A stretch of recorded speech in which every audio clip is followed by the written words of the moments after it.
ഇന്നലെ തല കൊണ്ടുവന്ന് ഒരു കട്ടയിലിട്ടിട്ട് ഒരു സ്റ്റിച്ചൊക്കെ ഇട്ട് അത് ഇട്ടപ്പോഴാണ് ഓർത്തത് നമ്മുടെ വണ്ടിയുടെ ഫസ്റ്റ് എയ്ഡ് ബോക്സ് തുറന്ന് നോക്കിയിട്ട് ഏകദേശം 7 വർഷമായി. വണ്ടി എടുത്തിട്ട് ഒരു തവണ കണ്ടേ തുറന്ന് നോക്കിയിട്ടുള്ളൂ. അത് എന്തിനായിരുന്നുള്ള കാര്യം ഞാൻ പറയാം. നമുക്കെന്തെങ്കിലും ജസ്റ്റ് തുറന്ന് നോക്കാം ഇതിനകത്ത് ഇതെന്താണ് ഇപ്പോഴത്തെ അവസ്ഥയും. എൻ്റെ യമഹയുടെ ആ ഒരു ഫസ്റ്റ് എയ്ഡിൻ്റെ എംബ്ലം പോലും കാണുന്നില്ല, അത്രയ്ക്ക് പൊടിയായിട്ടിരിക്കുകയാണ്. ഇതെന്ത് സംഭവം?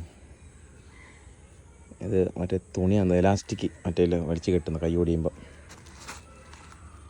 1 2 3 ഐറ്റംസ് ഉണ്ട്, നോക്കട്ടെ. യമഹയുടെ ഇതതിൻ്റെ എന്തോ കവറാണെന്ന് തോന്നുന്നു, ഓർമ്മയ്ക്കായിട്ട് വെച്ചിരിക്കുക. അട്ടിരിക്കുക കേട്ടോ. പിന്നെ അതെ ആ ബാൻഡ് അതൊക്കെ തുരുമ്പെടുത്തത് 6 വർഷമായില്ലേ തുരുമ്പൊക്കെ എടുക്കാതിരിക്കുമോ. മറ്റേ കൈ വലിച്ച് കെട്ടുന്ന സാധനമാണ്. പിന്നെ ഒരു ബെറ്റാഡിനുണ്ട്. സാധനം ഇതിപ്പോൾ വരട്ടാൻ പറ്റുമോ എന്ന് ജസ്റ്റ് ഒന്ന് നോക്കട്ടെ. ഡേറ്റ് 2021 തീർന്നതാണ് കേട്ടോ ഇതിൻ്റെ എക്സ്പയർ ഡേറ്റ്. എന്തായാലും കൊള്ളാം. ഇപ്പോൾ വരുന്ന വണ്ടികൾക്കൊക്കെ ഈ സാധനം ഉണ്ടോ എന്ന് ജസ്റ്റ് എന്താ കമൻറ്റ് ചെയ്യും. ഇത്ര